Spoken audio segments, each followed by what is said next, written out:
Bismillah ar-Rahman ar-Rahim. Assalamu alaikum and Ramadan Mubarak, everyone. Inshallah, you guys are well, swinging it through, inshallah, making the most out of it. Today is the second video for the Muslim Growth series that I've launched. Alhamdulillah, I got a lot of positive response for the first video, so I'm glad that people are looking forward to it, inshallah. It's just good stuff. So, in the first video, I spoke about 4 transformational states intellectually, which people I think generally go through or should go through to be able to fully realize what it means to be a Muslim. And I think the first stage, and I think this is the most common one, is when a non-practicing brother or sister decide to transform their lives and become a practicing Muslim brother and sister. Now, obviously, this is not a simple change. It's not like a one-click change. A lot of mental challenges come across, intellectual challenges, emotional challenges come across, social problems that come across. And what we need to really do is try to analyze this transformational stage and see how we can help such brothers and sisters. But I think what we need to do is, and to fully appreciate this whole situation, is to understand 2 main components. The first is to understand what are the factors of causation where people who come from practicing backgrounds or Muslim backgrounds, and then at some point in their life, they decide, you know what, screw this. I'm not going to bother religion. I don't really care. Don't give a damn. What are the factors of causation that catalyze this process? And I think this is very important, not just for the development of the youth today, but also for the development of parents of tomorrow. I think that's very important because we don't want to carry over the same mistakes for the next generation, inshallah. And this is what I'll be discussing in this video. The second aspect, which I think is very important, is the obstacles people face when they change from a non-practicing state to a practicing state. And I think I'm going to leave that for another video, inshallah, the next video. And I'll discuss some of the social surrounding issues, the mental issues, and some of the emotional problems that come across. Now, as for this video, which is the factors of causation, what is it that leads to Muslims who who do come from practicing backgrounds to stop practicing? What is it? And what the responses and the advice that I'm going to give you is based on my personal experience and engaging with other Muslims, brothers and sisters alike, from different ethnicities and different backgrounds. And I think for me, the primary keystone for all of this, the primary keystone is the way we teach the youth about Islam. The way we teach them. Now, I've gone to some madrasas and I've spoken to some Maulanas, teachers, etc. And unfortunately, some of the way we are taught is a bit archaic and also sometimes superficial. I know that sounds a bit harsh, but it really is. For me, that's the truth.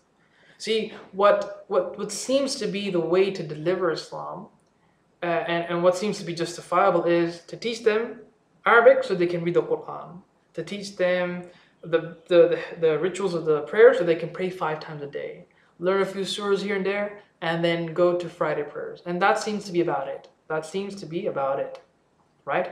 Now, bear in mind, I am not negating the importance of teaching people Salah. Very, very important. I am not negating the importance of teaching people to read the Quran. Again, very, very important. What I am saying is that we seem to be thinking that that's it. That's the problem. That's not it. There's much, much more than that to teach a person about Islam. When you teach a person about Islam, you're just teaching these habitual motions. But you're not teaching them to question why Islam? What is in Islam? What this book that I'm reading, which I have no idea what it's saying, what is the power of this? What are the benefits that I can get from this? Who is the Prophet Muhammad? Why am I supposed to emulate my life like him? These sort of intellectual curiosities and development of the mental growth, are not embedded sometimes to the child. And so what happens is that they reach a mental stagnation. They stop thinking about the religion. And so when you do that, naturally what happens is that there is no mental association of these practices. They just become a habit. So why do we do Ramadan? Oh, it's just tradition. We just do it every year. Why do you pray? Oh, it's just, it's like, it's just a daily routine. You just got to do it, Why do you come to Friday prayers? I don't know. My parents did, I do it. That's the responses you get. That's the responses you get. So I think that's the first thing which we really need to address. And that is to really be able to teach the youth in a manner that is A, informative, but also B, engaging. And C, another thing is relative, something that they can relate to. And one of the key problems of the youth in terms of trying to get them to engage with the religion is that they don't feel it's relatable to their lifestyle. And this is why parents, teachers, shuyukh, muftis, they all need to be able to swing down to their language. It's very, very important. Swing to people's languages. For me personally, this is why I love Imam Suhaib Webb. He comes from a gangster background, the whole rap pop artist sort of thing. And then he converted to Islam, right? He converted to Islam. And now he's one of the best sheikhs, for me personally, one of the best shuyukh I've ever seen in my whole life.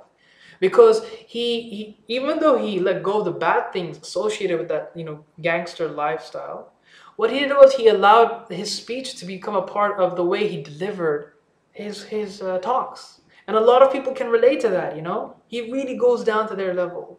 And I think we need to do that as well. We really need to be able to make sure we have that connection with people, that relatability with people, Otherwise, we're looking at pieces of text which we expect people to read in the 21st century. Reading is a big problem for people in the 21st century. With all the videos and YouTube stuff that's coming up now, it's impossible.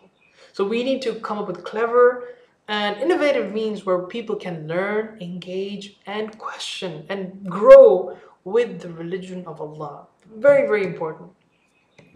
Now, with that fundamental bedrock out of the way, I think the other problems are to do with things that are sometimes out of our control, which accumulate and I think also lead towards people leading up to that stage where they don't want to practice anymore. I think the most common one is schooling, environment, the environment that you're around. If you're hanging out with the wrong sort of companions, with the wrong sort of people who are in the wrong sort of lifestyle, that can also affect the way a Muslim perceives him or herself. After all, there's a hadith which says that the believer is the one who follows the religion of his people. So it's the community around him is very, very important, right? Very, very important. I think a third point that needs to be addressed is also this rebellious phase that teenagers go through. And I think this is both due to the natural condition of that person, him or herself, and also due to the social conditioning which we face, the whole you only live once, enjoy this lifestyle right now, rebel without a cause. This sort of mentality is very predominant in the teenage years of high school and universities and also colleges as well. So I think that also kicks in, and which leads to people to push religion outside of their lifestyle. Now, with those sort of things addressed, what we need to understand is now how to be clever and deal with these situations. When it comes to teaching, I think this is now quite obvious, is that we need to teach properly. That's the first thing which we need to learn from this, is we need to be able to teach our kids properly. We need to be able to teach the youth properly and in a manner that they can relate. Otherwise, it's absolutely hopeless. We're just teaching them words. They're just going to learn those words and never care about them ever again. How it's amazing how people can be up to 25, 30s, pray 5 times a day, but no idea what they're saying. Absolutely no idea. And they don't really care why they go to khutbah. They just do it because their parents do it. I mean, that's really scary for the ummah. Really, really scary. And then the second point which we want to learn from this is no matter how hard we try, sometimes things are beyond our control. We can't, even though we teach them the best of our ability, sometimes things just don't work out. For example, look at the children of Yaqub alayhi salam. Yaqub alayhi salam was a prophet. He was the best of mankind, right? He was the best of mankind. And naturally, he would have been the best of teachers and the best of fathers. But were all of his kids good? No. 12 of his kids wanted to kill Yusuf alayhi salam. Look at Nuh alayhi salam. Again, a prophet. Must have been a good teacher, must have been a good father. But look at his own child. Didn't care about the religion. He didn't believe in the religion. So we can only go so far in trying to help and engage and understand people. But there's a certain radius beyond which, khalas, I mean, that We cannot influence that, or we cannot engage with that after that. And I think this is why we need to be able to have a realistic approach towards being able to understand some of these factors which lead up to brothers and sisters ending up in a non-practicing state. Because if we're too driven to help them, or we're too driven to make sure that they're Muslim, etc., I think in that overexerted drive, we begin to repel them even further. It's similar to the analogy where if you tell a smoker to stop smoking, he'll just smoke even more. And I think until that self-volition kicks in, you're not going to be able to influence or experience that person.